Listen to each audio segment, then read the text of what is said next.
50 लाख सदस्य पुन्हा एकदा भारतीय जनता पक्षाचे होतील असा प्रवास आम्ही सुरू केला आहे। या संघटन पर्वामध्ये पंचायत ते पार्लमेंट पर्यंत सर्व लोकप्रतिनिधी आणि बूथ अध्यक्ष ते प्रदेशाध्यक्षापर्यंत सर्व पक्षाचे संघटनेचे कार्यकर्ते या अभियानामध्ये आम्ही काम करतो आहे। आणि आमच्या 78 जिल्ह्यामध्ये 792 तालुक्यामध्ये मंडळामध्ये पक्षाचे 792 मंडळ आहे। या मंडळामध्ये आम्ही संघटन पर्व पुन्हा एकदा पुढचे 15 दिवस राबवणार आहोत आणि पुढच्या 15 दिवसामध्ये 51 लाख सदस्य पुन्हा आम्ही करू असा आम्ही संकल्प करीत आहोत। खरं तर राज्यातल्या सदस्यता अभियानाचा थोडा जर विचार केला तर 42,604 शहरी आणि 57,582 ग्रामीण अशा 1,186 बूथवर आम्ही 1 कोटी सदस्य संख्या केलेली आहे। 1,186 बूथवर 1 कोटी सदस्य संख्या आमची पूर्ण झाली आणि पुन्हा एकदा 51 लाख सदस्य संख्या आमची आता टार्गेट आहे। 1.5 कोटी सदस्य संख्या असलेला भारतीय जनता पार्टी ही महाराष्ट्रातली सर्वात मोठी पक्ष असेल असं आम्ही या ठिकाणी संकल्पित केला आहे। आम्ही या ठिकाणी मला अभिमान आहे की भारतीय जनता पार्टीच्या 1856 कार्यकर्त्यांनी 1000 सदस्य संख्या स्वतः त्यामध्ये पूर्ण केली। म्हणजे 1856 कार्यकर्त्यांनी प्रति कार्यकर्ता 1000 घरी जाऊन ही सदस्य संख्या केली। 1726 कार्यकर्ते असे आहेत ज्यांनी 500 सदस्य संख्या केली। म्हणजे हा कार्यकर्त्याचा इन्व्हॉल्वमेंट बघा की कार्यकर्ता 1000 घरी जातो आहे, कार्यकर्ता 500 घरी जातो आहे आणि सदस्य संख्या करतो आहे। हे महत्वाचं आमच्या पक्षाचं अभिमान मला आहे। या अभियानामध्ये युवा, आमच्या बहिणी, लाडक्या बहिणी, आमचे युवा कार्यकर्ते, मागासवर्गीय आदिवासी भागामध्ये बौद्ध समाज असेल, त्या ठिकाणी हिंदू दलित समाज असतील, या सर्व समाजाचं सर्व समाजाचं सर्वस्पर्शी अभियानामध्ये सर्वांनी सहयोग घेतलेला आहे। म्हणजे असा या राज्यातला कुठलाही समाज असा नाही आहे ज्यांनी भारतीय जनता पार्टीचं सदस्यत्व घेतलं नाही। या राज्यातल्या 18 पगड जाती, 12 बलतेदार ओबीसी समाज असेल, मराठा समाज असेल, मागासवर्गीय समाजातल्या सर्व जाती असतील, शेड्यूल्ड ट्राईब मधल्या सर्व जाती धर्म असतील, या सर्वांनी या अभियानामध्ये मोठ्या प्रमाणावर सहयोग घेतलेला आहे। मोठ्या प्रमाणे मुस्लिम बांधवांनी आणि मुस्लिम बहिणींनी सुद्धा सदस्यता अभियानामध्ये भाग घेतलेला आहे। खरं तर आमचे युवा मोर्चाचे 100 पूर्णवेळ कार्यकर्ते अभियानामध्ये आहेत। 100 पूर्णवेळ कार्यकर्ते 24 तास काम करतायत। त्यांनी संकल्प केला की जोपर्यंत 1.5 कोटी सदस्य संख्या होत नाही तोपर्यंत घरी यायचंच नाही, असे 100 कार्यकर्ते पूर्णवेळ काम करतात आहेत।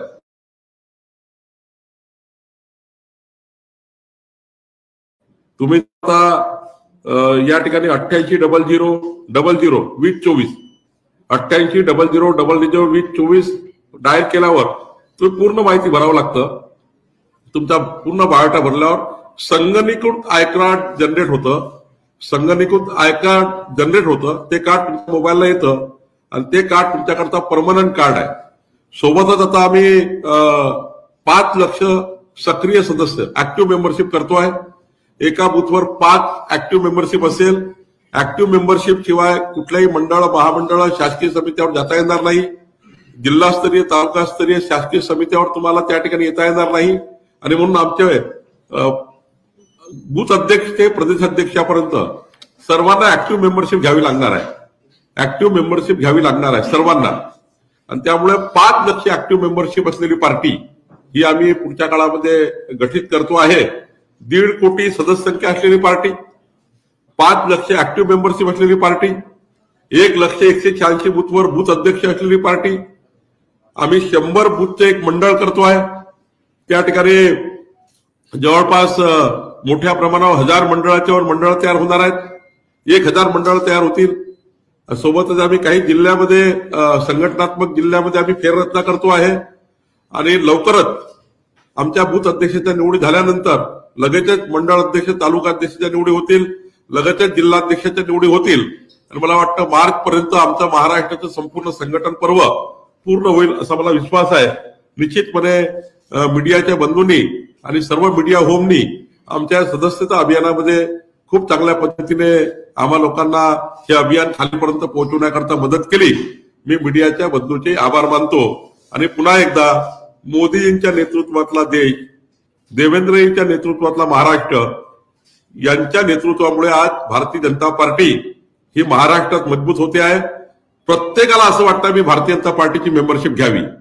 मी एखाद्या पाणठेल्यावर चहाच्या टपरीवर जेव्हा स्वतः गेलो पुण्यामध्ये, मला बोलू त्या ठिकाणी लोकांनी मेंबरशिप घेतली आणि सांगितलं आम्हाला मेंबर बनवा, आम्हाला पार्टीचं मेंबरशिप व्हायची आहे.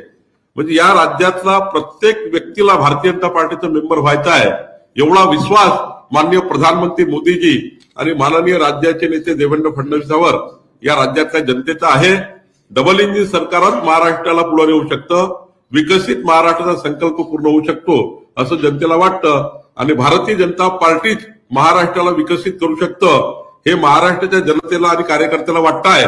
आणि म्हणूनच महाराष्ट्राचे कार्यकर्ती जनता ही भारतीय जनता पार्टीची ऍक्टिव्ह मेंबरशिप आणि प्राथमिक मेंबरशिप घ्यायला तयार आहे. आणि म्हणूनच आज 1 कोटी लोक, आज सोपा आकडा नाही, 1 कोटी लोक भारतीय जनता पार्टीची मेंबरशिप केलेले आहे. मुंबई पासून तर नागपूरपर्यंत, चांद्यापासून बांद्यापर्यंत एकही गाव, एकही वाड्या पाड्या अशा नाही जिथं मेंबरशिप झाली नाही. धनगरवाड्या असतील, वाड्यापाड्या असतील, पारधी वसाहती असतील. काल 70-80 प्रमुख पारधी समाजाच्या नेत्याचाही पक्षप्रवेश झाला, त्यांनी ऍक्टिव्ह मेंबरशिप घेतली आहे. आणि त्यामुळं तात्पर्य असं आहे की या राज्यातला प्रत्येक समाज, प्रत्येक धर्म, या राज्यातला प्रत्येक व्यक्ती भारतीय जनता पार्टीवर विश्वास ठेवून आहे. मला विश्वास आहे की पुढच्या काळामध्ये मी, आमचे कार्याध्यक्ष रवी चव्हाणजी, आम्ही दोघेही उद्यापासून प्रवास करतोय राज्याचा संघटन पर्वाचा. उद्या मी 10 वाजता अकोलामध्ये आहे जिथे आमची संघटन पर्वाची बैठक आहे. दुपारी पूर्व विदर्भाची नागपूरमध्ये बैठक आहे. 14 तारखेला नांदेडमध्ये संघटन पर्वाचा मी स्वतः आणि रवी चव्हाण हजर राहणार आहे. 14ला दुपारी संभाजीनगर आहे. 15ला आम्ही नाशिकमध्ये आहोत सकाळी. 15ला दुपारी आम्ही जळगावमध्ये आहोत. 16 तारखेला कराड आणि पुणे आहे. या राज्यातल्या संपूर्ण संघटन पर्वामध्ये पुन्हा एकदा राज्याचा प्रवास आम्ही करतो आहे. आणि 18 तारखेला कोकण आणि मुंबई असा प्रवास पूर्ण होईल, ज्यातनं 50 लाख आम्ही पुन्हा हा टप्पा गाठू आणि प्राथमिक सदस्यता 5 लक्ष होईल. याकरता संघटनाचा प्रवास सुद्धा माझा आणि रवी चव्हाणांचा उद्यापासून सुरू होतो आहे.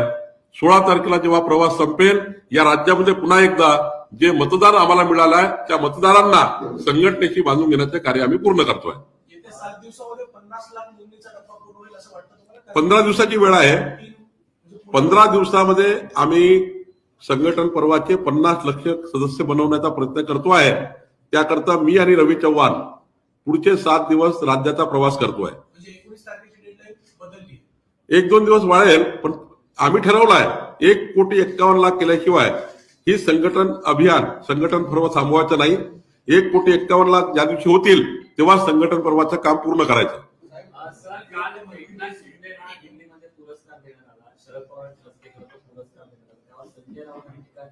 एकनाथ शिंदेना पुरस्कार देणं म्हणजे अमित शहाना पुरस्कार देणं आहे. कारण भाजपाची शिवसेना तोडली. महाराष्ट्राची संस्कृती संजय राऊतांना समजलीच नाही आणि समजली असेल तर ते सध्या सत्ता गेल्यापासून चिडचिड करतायत. माननीय शरद पवार साहेबांनी एकनाथ शिंदेचा सत्कार करणे किंवा त्यांना एखाद्या पुरस्काराने निवड करणे ही या महाराष्ट्राची संस्कृती आहे. आतापर्यंत मला हे वाटत होतं की शरद पवार साहेब संजय राऊतांना सल्ले देत असतील असा आमचा समज होता. आता संजय राऊत शरद पवार साहेबांना सल्ले द्यायला लागलाय. खरं तर मला पवार साहेबांनाही खरं तर वाईट वाटतं की संजय राऊतांचा सल्ला आता पवार साहेब घेतील का. संजय राऊत पवारांना सल्ले द्यायला लागलेले आहेत. त्यामुळं खरं तर या महाराष्ट्राची संस्कार संस्कृती जपण्याचं काम शरद पवारांनी केलं आहे. त्यामुळे उद्धव ठाकरे आणि संजय राऊतांना चिडचिड करायची गरज नाही. ते का चिडचिड करतात मला माहित नाही.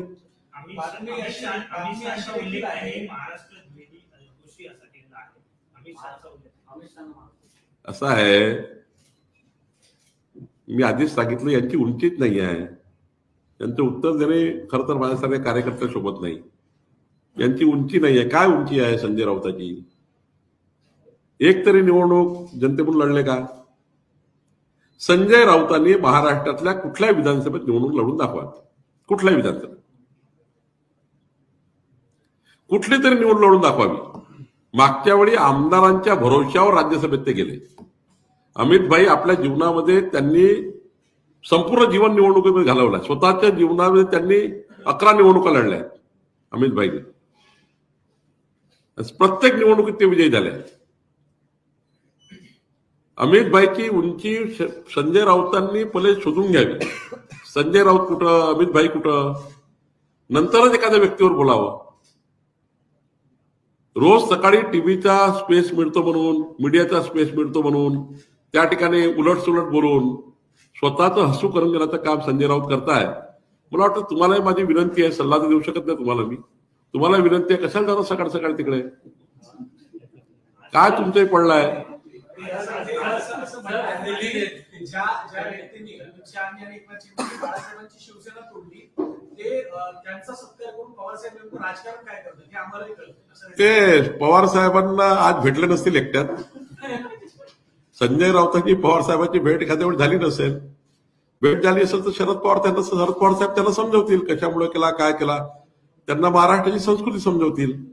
खरं तर एकनाथ शिंदे राज्याचे मुख्यमंत्री राहिलेले आहेत. एक प्रगल्भ आणि एक मराठमोळा नेता आहे आणि एक उत्कृष्ट काम करणारा कार्यकर्ता आहे. त्यामुळे पवार साहेबांनी कार्यकर्ता म्हणून उत्कृष्ट काम केलं म्हणून 2.5 वर्ष या राज्याला म्हणजे उद्धव ठाकरेपेक्षा नक्कीच एकनाथ शिंदेनी चांगलं काम केलं याचं प्रमाणपत्र शरद पवार साहेब देत आहे. उद्धव ठाकरेपेक्षा एकनाथ शिंदेनी चांगलं काम केलं, उद्धव ठाकरेपेक्षा एकनाथ शिंदेनी राज्य पुढे नेलं याचं सर्टिफिकेट शरद पवार साहेबांनी दिलं त्यांचा सत्कार करून एकनाथ शिंदेचा. हे एखाद्या वेळी संजय राऊतांना पटत नसेल, हे एखाद्या वेळी संजय राऊतांना मान्य नसेल, पण शरद पवार साहेबांना मान्य आहे की उद्धव ठाकरेपेक्षा कितीतरी पटीनं एकनाथ शिंदे चांगले मुख्यमंत्री होते. हे या सत्कारावरनं या राज्याला माहीत झालं, देशाला माहीत झालं.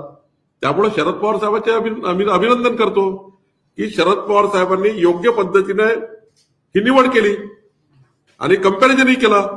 उद्धव ठाकरे हे पूर्ण 2.5 वर्षामध्ये स्वतः शरद पवार साहेबांनी याची नोंद घेतली आहे.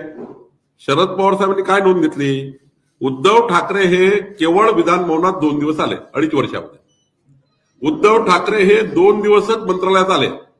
ही पवार साहेबांनी नोंद घेतली आणि एकनाथ शिंदे सारखा 22 तास काम करणारा कार्यकर्ता हा योग्य मुख्यमंत्री आहे हे पवार साहेबांनी या सत्कारात दाखवून दिलं.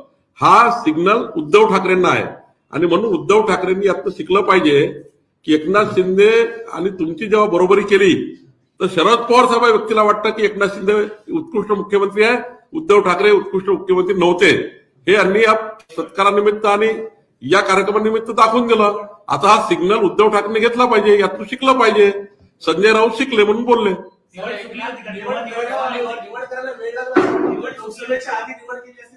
उत्तम झालं असतं, पवार साहेबांना वेळ लागला. उद्धव ठाकरे हे कसे महाराष्ट्राला डुबवत होते हे पवार साहेबांना उशिरा कळलं. एकनाथ शिंदेनी महाराष्ट्र कसा पुढे नेला हे शरद पवार साहेबांना उशिरा कळलं. त्यामुळं नाही तर पूर्वीच झालं असतं. सर, एकनाथ शिंदेच्या शिवसेनेतील वरिष्ठ नेत्यांचं म्हणणं आहे धनंजय मुंडेंमुळे सरकारची बदनाम होते, त्यामुळे वरिष्ठ नेत्यांनी काहीतरी कोणी म्हटलं असं? शिवसेनेचे काही ज्येष्ठ नेते आहेत एकनाथ शिंदेच्या शिवसेनेत. नाही, एकनाथ शिंदे साहेब आणि आम्ही सर्व काळात बसलो होतो.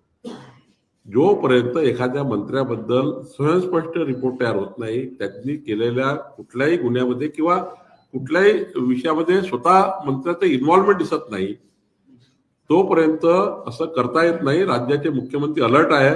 राज्याचे मुख्यमंत्री कधी भ्रष्टाचाराला थारा देणार नाही, देत नाही. हे तुम्हालाही अनुभव आहे.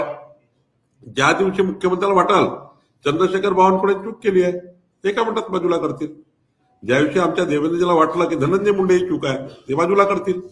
आमचे मुख्यमंत्री सहन करणार नाही, कधीच सहन करणार नाही. भ्रष्टाचाराचा कधीच मुख्यमंत्री सहन करणार नाही. देवेंद्र फडणवीसांनी ठरवलं आहे राज्य हे गतिशील असलं पाहिजे, राज्य पारदर्शी असलं पाहिजे. त्यांचा संकल्प आहे आणि त्या संकल्पाला धरून आम्ही काम करतोय. ज्या दिवशी आमच्या जीवनात आमची चूक होईल त्या दिवशी आम्हालाही बाजूला व्हावं लागेल. पण देवेंद्र फडणवीसांचा संकल्प ते तोडत नाही.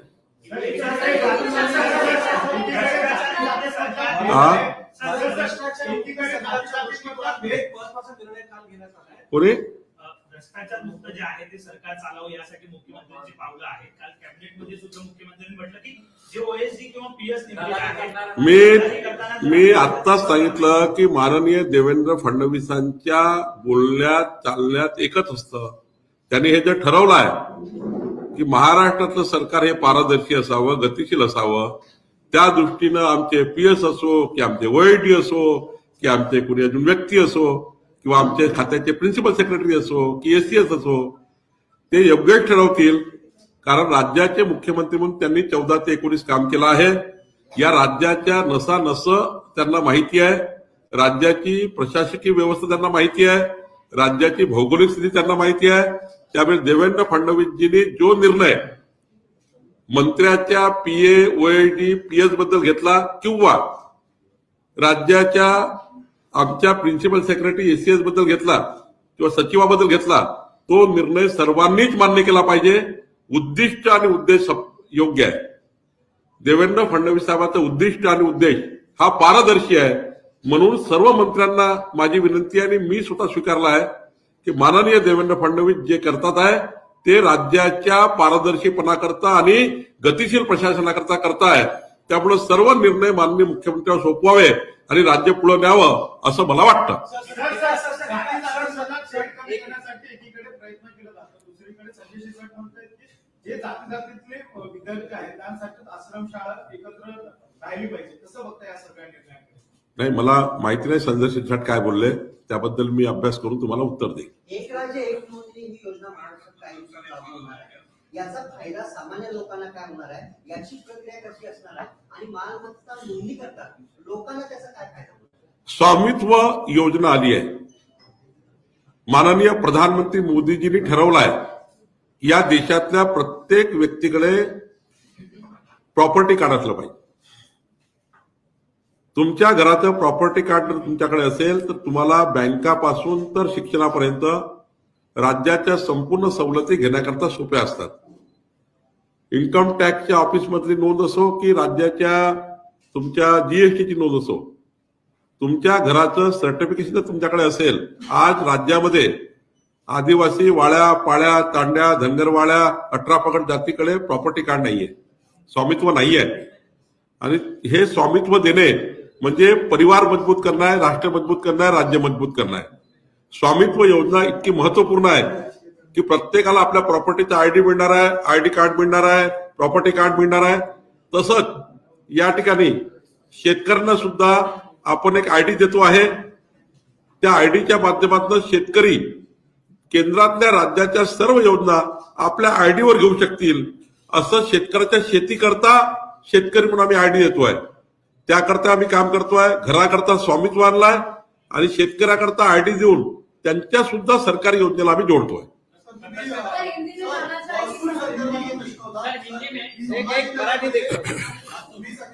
आदेशानंतर संभाजीनगरमध्ये काही वॉर्ड माफियांवरती कारवाई सुरू होती. आता अशा वेळी तहसीलदारांना पोलिसांनी अडवून ठेवलं आणि वॉर्ड माफियाने सोडण्याचा प्रकार समोर येतोय. तहसीलदारांकडून मागणी होते पोलीस संरक्षण मिळावं. संभाजीनगरच्या घटनेमध्ये तहसीलदार यांनी जी काही चोरी पकडण्याचा प्रयत्न केला त्यावेळी पोलिसांनी किंवा तिथल्या पीएसआयनी थोडी टाळाटाळ केली म्हणून माननीय देवेंद्र फडणवीसजींनी यांची दखल घेतली आहे आणि एक पीएसआय सस्पेंड सुद्धा केलेला आहे. पण आता मी काल व्हीसी घेतली, व्हिडिओ कॉन्फरन्स घेतली संपूर्ण संभाजीनगरच्या वरिष्ठ अधिकाऱ्यापासून आयजी पासून सर्व अधिकाऱ्यांची. 12 लोकांवर दरोडेचा गुन्हा लावलेला आहे आणि मोठ्या प्रमाणावर हद्दपार मकोकाची कारवाई सुरू झालेली आहे. संभाजीनगरच्या घटनेनंतर आम्ही आमच्या सर्व तहसीलदारांना रेती चोरीच्या प्रकरणात जेव्हा जेव्हा ते रेड करतील तेव्हा त्यांना पोलीस प्रोटेक्शन मिळेल. माननीय देवेंद्रजींनी यांना मान्यता दिली आहे. राज्यामध्ये लवकरच नवीन वाळू धोरण येत आहे. राज्यामध्ये लवकरच पुढच्या 15 दिवसांमध्ये वाळू धोरण येत आहे. सर्वसामान्य जनतेला लवकरात लवकर माफक स्वस्त वाळू मिळावी. जेवढी डिमांड आहे तेवढा सप्लाय व्हावा. डिमांड बेस्ड सप्लाय जर असेल तर तुम्हाला चोरीची गरज पडणार नाही, सॅन्ड चोराची गरज पडणार नाही, जेवढी रेती पाहिजे तेवढी रेती मार्केटमध्ये अवेलेबल करण्याची जबाबदारी शासनाची आहे. आणि शासनाचं नवीन वाळू धोरण अत्यंत स्पष्ट आणि चोरी होणार नाही याची काळजी घेणार आहे. असंच धोरण राज्यामध्ये येत आहे. या धोरणाने पुढच्या 2 वर्षामध्ये जे आता आम्ही वाळू धोरण आणतो आहे, पुढच्या 2 वर्षामध्ये राज्यामध्ये एवढी वाळू उपलब्ध असणार की वाळूची चोरी होणार नाही, वाळू माफियाही तयार होणार नाही. असाच प्रकार कोपरगावमध्ये सुद्धा चालू आहे सध्या. कारण की जे 2 पोलीस कॉन्स्टेबल आहेत ते स्वतः तिथल्या काही महसूलच्या अधिकाऱ्यांवर दबाव टाकून तिथे अवैध धंद्यांना प्रोत्साहन देतात. राज्यात वाळू धोरण सहजस्पष्ट नाही आहे. त्यामुळं माफियांना सध्या वाळू चोरी करण्याचा मोठा स्कोप मिळतोय. 15 दिवसानंतर जेव्हा वाळू धोरण येईल तेव्हा राज्यामध्ये बऱ्यापैकी पोलीस यंत्रणेला अधिकार असतील, तहसीलदारचे अधिकार असतील, हद्दपारीचे अधिकार असतील, मकोकाचे अधिकार असतील आणि सर्वात महत्वाचं जेवढी राज्याची डिमांड आहे तेवढी सप्लाय पूर्ण करण्याकरता वाळू धोरण येणार आहे. त्यामुळे एकदा सप्लाय पूर्ण झाला जेवढी पाहिजे तर मग मात्र हे माफियागिरी बंद होईल.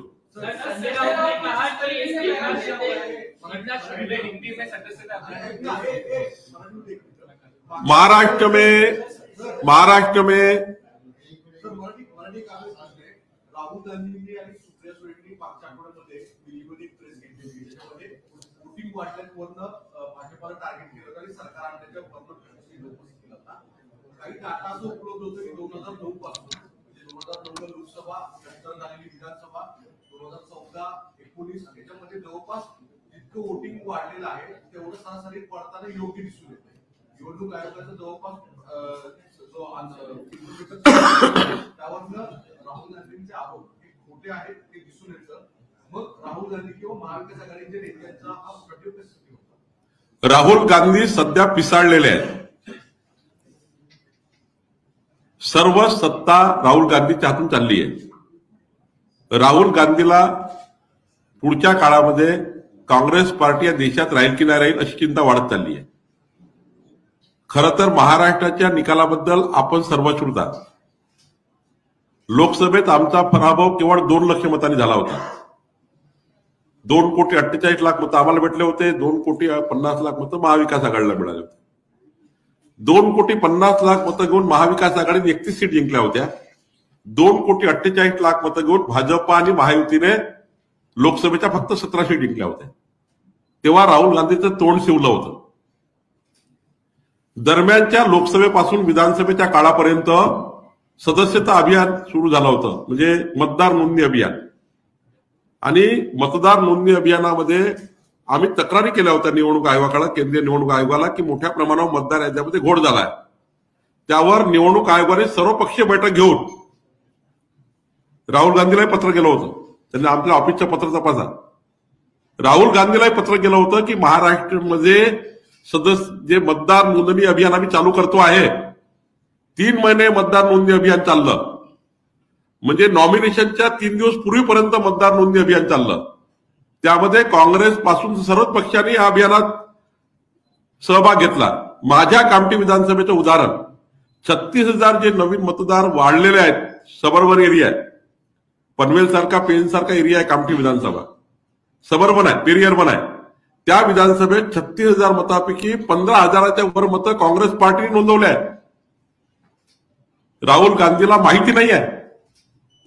15,000च्या वर मतं त्यांनी नोंदवले आहेत. म्हणजे काँग्रेस सुद्धा तेवढाच मोठा मतदार नोंदणी अभियानामध्ये भाग घेतलाय. आणि माझ्या तर कामठी विधानसभेत जर राहुल गांधींनी उत्तर घ्यायचं असेल कामठी विधानसभेचं, तर मी 75 बूथवर मागे आहे कामठी विधानसभेत. काँग्रेस पुढे आहे. कामठी शहर असं शहर आहे नागपूरमध्ये की जिथे मी 17,000 मागे आहे. मी 3ऱ्या राऊंड पासून 11व्या राऊंड पर्यंत मागे आहे कामठी विधानसभेत. काँग्रेसला 17,000ची लीड आहे. खरं तर मागच्या 5 वेळापासून आम्ही ती विधानसभा जिंकतोय. ही पहिल्यांदा जिंकत नाही कामठी विधानसभा. मी आधीच सांगितलं, पहिले विधानसभा 58,000 मतांनी आम्ही जिंकली, मग 95,000 मतांनी जिंकली, मग 1,31,000 मतांनी जिंकली, मग 1,21,000 मतांनी आमचे टेक्चंद सावरकर जिंकले 2019 मध्ये. आता मी 1,75,000 मतं घेऊन जिंकली आहे. कामठी विधानसभेच्या निवडणुकीत जिंकण्याचा ट्रेंडच असा आहे. आणि तिथून बसून दिल्लीतून ते शेळ्या आखतात आहे. खरं तर राहुल गांधीला ना त्यांच्या लोकसभेचा अभ्यास आहे ना विधानसभेचा अभ्यास आहे. हवेवर बॉम्ब टाकतात आहे. त्यामुळे राहुल गांधी पिसाळलेले आहेत. राहुल गांधीजवळ काही शिल्लक राहिलं नाही. 2047 पर्यंत काँग्रेसला देशामध्ये काही चित्र दिसत नाहीये आणि यानंतर काँग्रेस पार्टी देशामध्ये तुम्हाला दिसणारच नाही अशी परिस्थिती काँग्रेसची होणार आहे. आणि पुढच्या काळामध्ये अनेक लोक काँग्रेसला सोडून जातील. महाराष्ट्र आणि देशामध्ये आपल्याला काँग्रेस पार्टीचं अस्तित्व हे महाराष्ट्र आणि देशात संपत चालणार आहे. कारण नेता अभ्यास करत नाहीये, नेता स्वतःची ओळख निर्माण करत नाहीये. राहुल गांधीला देशामध्ये कुणी एक्सेप्ट करायला तयार नाही आहे. त्यामुळे त्यांची पार्टी कधीच वाढू शकत नाही. त्यांची पार्टी ही काँग्रेस पार्टी ही रोज डुबणार आहे.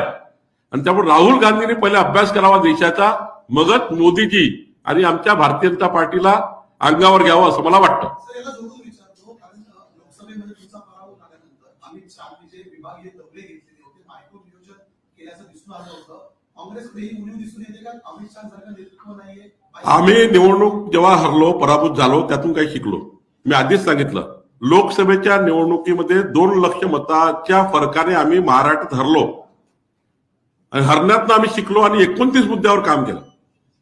माननीय देवेंद्र फडणवीसजी, मी आणि आमचा पक्ष, आमच्या सर्व बूथपर्यंतच्या कार्यकर्त्यांनी 29 विषयावर कमी पडलो. त्या विषयाची नोंद घेऊन आम्ही विधानसभेत गेलो आणि विधानसभेमध्ये आमच्या चुका दुरुस्त केल्या. 29 वेगळ्या वेगळ्या विषयावर आम्ही काम केलं.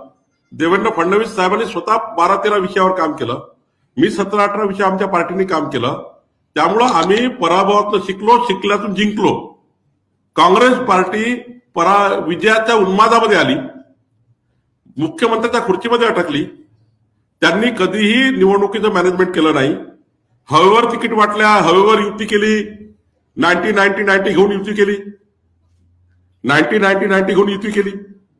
आता 90-90 घेऊन कधी युती टिकते का?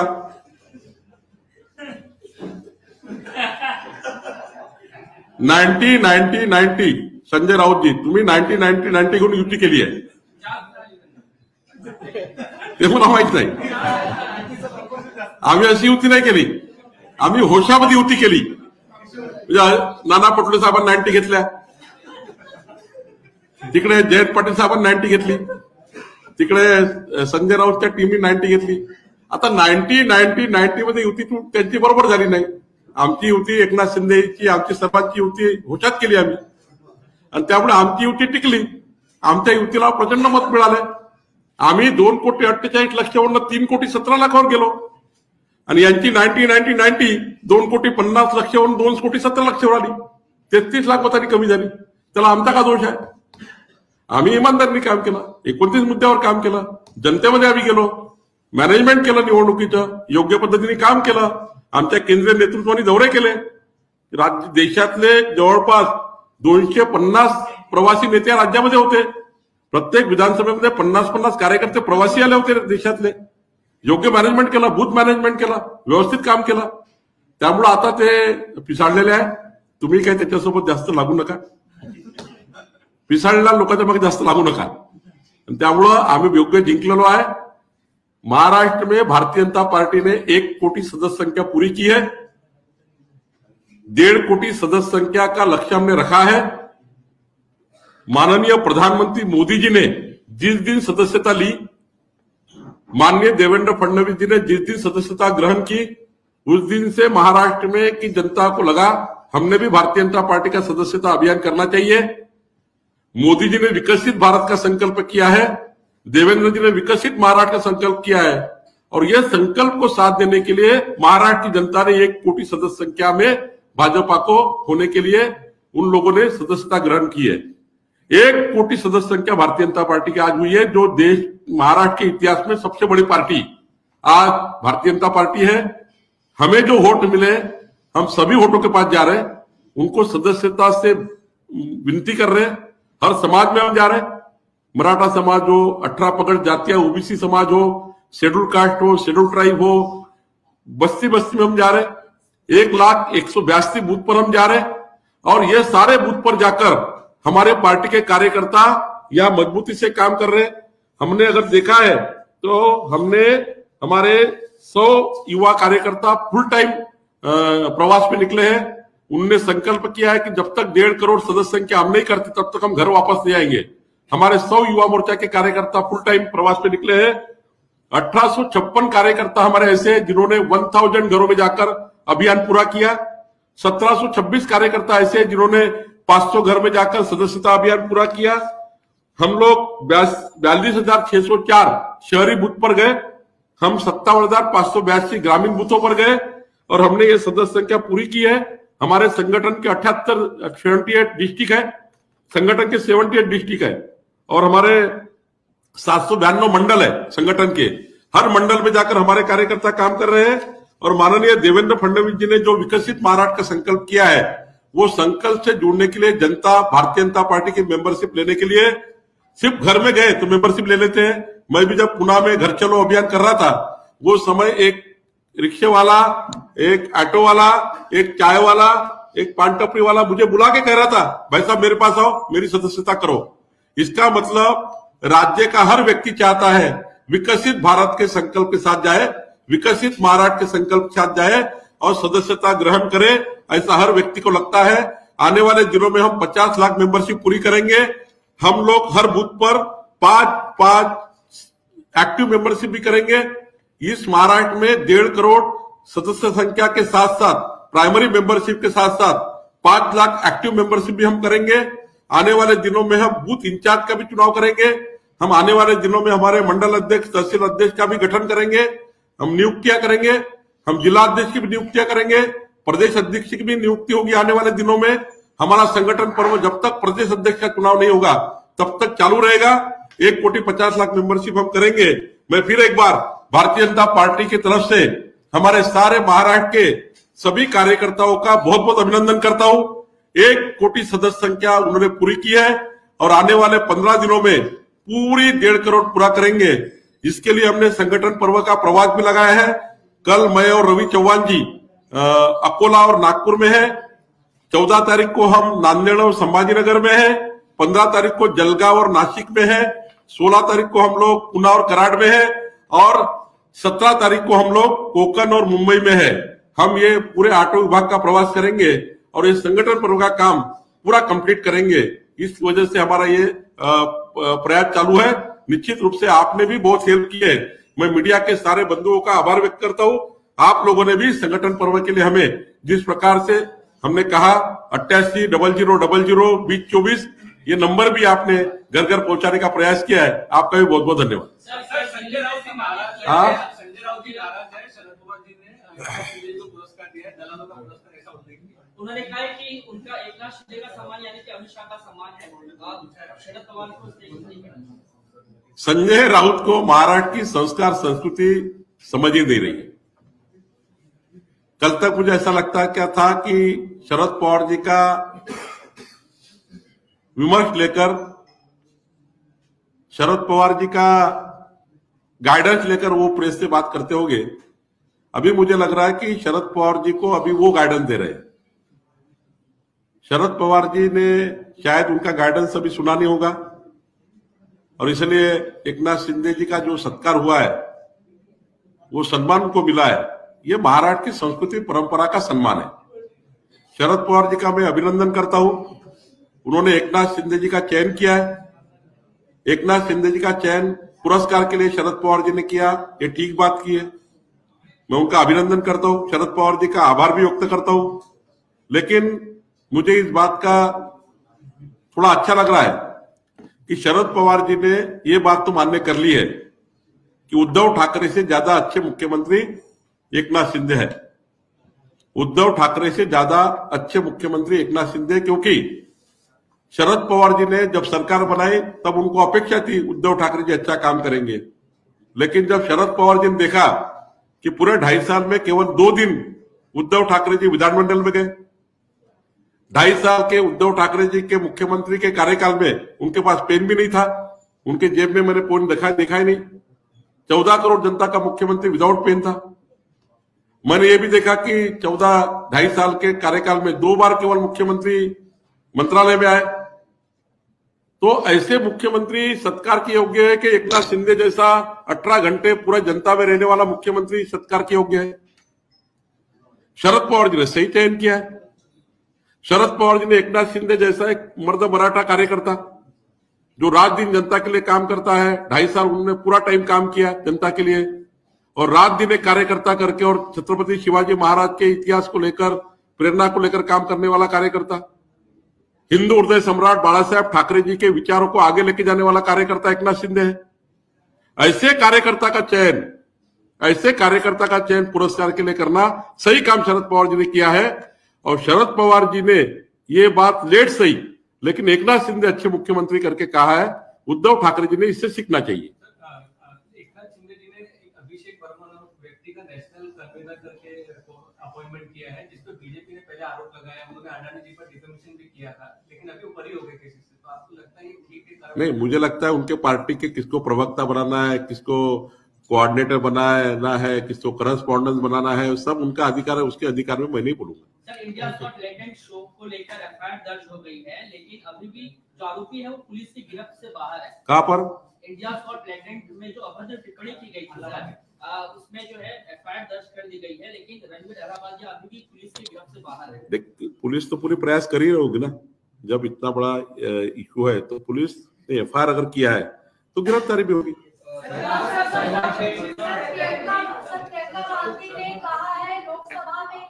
शायद जो वित्त मंत्री है वो किसी ऐसे जगह पे रहती है कि उन्हें ये पता नहीं है कि देश में बेरोजगारी और जिस तरीके से महंगाई वो सबसे ज्यादा है, तो उनको इस बात का पता नहीं। आप इस पर क्या कहेंगे? शायद प्रियंका गांधी जी को जवाहरलाल नेहरू जी के समय का पढ़ाई करना चाहिए, इंदिरा गांधी जी के समय की पढ़ाई करनी चाहिए, माननीय नरसिंह राव जी के समय की पढ़ाई करनी चाहिए, और ज्यादा पढ़ाई करना चाहिए मनमोहन सिंह सरकार के समय। तो एक बार वो पढ़ाई कर ले और बाद में मीडिया में बाइट दे तो अच्छा है। प्रियंका गांधी जी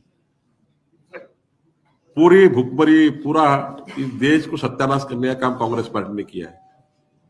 समाज खत्म हो चुका था, ऐसा कार्यकाल कांग्रेस पार्टी ने देश में लाया है। मोदी जी ने 2014 में आने के बाद जनता के घरों की चिंता की है, जनता के अन्न की चिंता की है, वस्त्रों की चिंता की है, मूलभूत सुविधाओं की चिंता मोदी जी ने की है। कांग्रेस पार्टी ने कभी भी सत्ता को आखिरी आदमी तक नहीं जाने दिया। भारतीय जनता पार्टी की सरकारों ने सरकार आखिरी आदमी के लिए चलाई, ये फर्क है।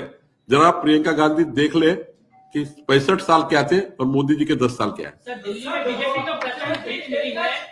बीजेपी को प्रचंड जीत मिली है, सर। उसके बाद ममता बनर्जी भी जो है कांग्रेस से खुद को अलग करते हुए दिखाई दे रही है। ममता बनर्जी ने कहा कि बीजेपी का मुकाबला करने के लिए तृणमूल कांग्रेस अकेले ही पश्चिम बंगाल में सक्षम है। देखिए, कांग्रेस पार्टी जिन पार्टी से युति करेगी वो पार्टी खत्म हो जाएगी। कांग्रेस पार्टी जलता हुआ घर है। ये जलते हुए घर में साथ कोई भी जाएगा तो खुद ही जलेगा। मैं अरविंद केजरीवाल का धन्यवाद व्यक्त करता हूं। उन्होंने कांग्रेस पार्टी के साथ युति नहीं की, नहीं तो आप 10 पे निपट जाती थी। कांग्रेस तो 0 ही हो जाती थी, बीजेपी की 10 सीटें बढ़ती थी अगर कांग्रेस और आप एक आती थी, क्योंकि 42% पे आ गई। बीजेपी तो 72% वोट लेकर आगे चली गई वहां। और पश्चिम बंगाल में अगर ममता दीदी ने कांग्रेस से युति की तो समझो कि सरकार गई। कांग्रेस पार्टी जिनके साथ युति करेगी वो बर्बादी होने वाला है, बर्बादी होने वाला है। और भाजपा के साथ जो मैत्री करेगा, एनडीए में रहेगा, वो मोदी जी के साथ सुरक्षित रहेगा। सर, एकनाथ शिंदे के समय में शिवभोजन थाली, एकनाथ शिंदे का शिवभोजन थाली और खासकर तीर्थक्षेत्र यात्रा जो है देश नागरिकों के लिए ये योजना है, जिसका रिव्यू करने के लिए मुख्यमंत्री ने कहा है शायद 25 करोड़ से भी ज्यादा का बोझ पड़ सकता है। भाई, रिव्यू करने के लिए कहा, बंद थोड़ी कहा है। कोई भी योजना को रिव्यू करना चाहिए हर 3 महीने बाद, हर 6 महीने बाद, क्योंकि रिव्यू नहीं करेंगे तो उसमें पारदर्शीपना नहीं होती है। हर योजना का सरकार ने रिव्यू करना चाहिए। जब योजना देते हैं तो योजना में कुछ गलत लोग फायदा उठा रहे क्या, इसका रिव्यू करना है, बंद थोड़ी करना है। देवेंद्र फडणवीस ऐसे मुख्यमंत्री है, वो कोई भी योजना राज्य की बंद नहीं करेंगे, कोई भी योजना राज्य की बंद नहीं करेंगे। हमारे फडणवीस जी कभी गरीब आदमी के पेट पे लात देने वाले लोग नहीं है। हमारे फडणवीस जी गरीब आदमी की चिंता करने वाले लोग हैं, व्यक्ति है। तो मुझे लगता है देवेंद्र फडणवीस जी, हमारी सरकार कभी भी कोई भी योजना बंद नहीं करेगी, रिव्यू करेगी, गलत है उसको बाजू करेगी, जो सही है उसको आगे लेके जाएगी। लेकिन ये जो चल रहा है कि देवेंद्र फडणवीस सरकार ये बंद करने वाली है, वो बंद करने वाली है, कुछ बंद नहीं होगा और बढ़ेगा इस सरकार में और योजनाएं बढ़ेगी, नई नई योजना आएगी, लेकिन पारदर्शी रहेगी, गतिशील रहेगी, ये बात पक्की है। सर, एक बार समाज महाविकास आघाड़ी में इस तरीके की फूट जो है इस पुरस्कार से आपको दिखाई देती है? मेरे को पुरस्कार से महाविकास आघाड़ी के फूट से नहीं जोड़नी है, उसका वो देखते बैठे, उनका घर वो देखते बैठे कैसे संभाले। मुझे इस बात का आनंद है उद्धव ठाकरे से अच्छे मुख्यमंत्री एकनाथ शिंदे ये शरद पवार जी ने मान्य कर लिया, ये बात महत्वपूर्ण है।